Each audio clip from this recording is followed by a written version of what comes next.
ਤੇ ਇਧਰ ਤੈਨੂੰ ਦੱਸੀਏ ਮਸ਼ਹੂਰ ਗੁਲੂਕਾਰ ਤੇ ਮੌਸੀਕਾਰ ਤਾਰਿਕ ਤਾਫੂ ਦੀ ਨਮਾਜ਼ ਜਨਾਜ਼ਾ ਲਾਹੌਰ ਵਿੱਚ ਅਦਾ ਕਰ ਦਿੱਤੇ ਗਏ।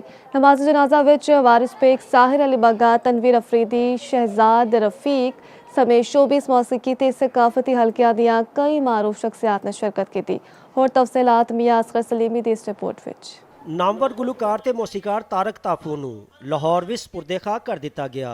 ਨਮਾਜ਼ ਜਨਾਜ਼ਾ ਵਿੱਚ ਫਨ, ਸਕਾਫਤ ਤੇ ਮੌਸੀਕੀ ਦੇ ਨਾਲ ਵابਸਤਾ ਸ਼ਖਸੀਅਤ, ਸਾਥੀ ਫਨਕਾਰਾਂ ਤੇ ਮਦਾਹਾਂ ਦੀ ਵੱਡੀ ਤਾਦਾਦ ਨੇ ਸ਼ਿਰਕਤ ਕੀਤੀ। ਬੜੇ ਉਹਨਾਂ ਨੇ ਜ਼ਿੰਦਗੀ ਦੇ ਵਿੱਚ ਰਿਕਾਰਡ ਕੰਮ ਕੀਤੇ ਨੇ।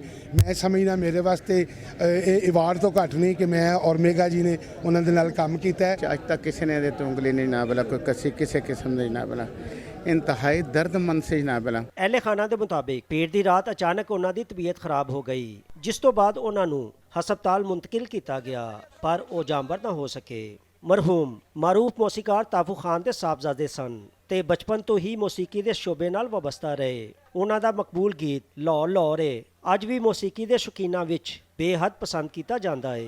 ਤਾਰਿਕ ਤਾਫੂ ਨੇ ਸਿਰਫ ਗੁਲੂਕਾਰ ਦੇ ਤੌਰ ਤੇ ਹੀ ਨਹੀਂ ਬਲਕਿ ਮੌਸੀਕਾਰ ਦੀ ਹਸੀਅਤ ਨਾਲ ਵੀ ਆਪਣੀ ਸਲਾਹੀਅਤਾਂ ਦਾ ਲੋਹਾ ਮਨਵਾਇਆ ਤੇ ਮੁਤਅੱਦਦ ਫਨਕਾਰਾਂ ਦੀ ਫਨੀ ਰਹਿਨੁਮਾਈ ਵੀ ਕੀਤੀ। ਤਾਰਿਕ ਤਾਫੂ ਦੇ ਇੰਤਕਾਲ ਉੱਤੇ ਫਨ ਤੇ ਸਕਾਫਤ ਦੇ ਹਲਕਿਆਂ ਵਿੱਚ ਗਹਿਰੇ ਦੁੱਖ ਤੇ ਅਫਸੋਸ ਦਾ ਇਜ਼ਹਾਰ ਕੀਤਾ ਜਾ ਰਿਹਾ ਹੈ।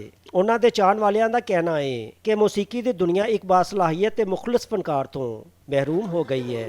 ਮੀਆਂ ਅਸਗਰ ਸਲੀਮੀ, ਚੌਪਾਲ।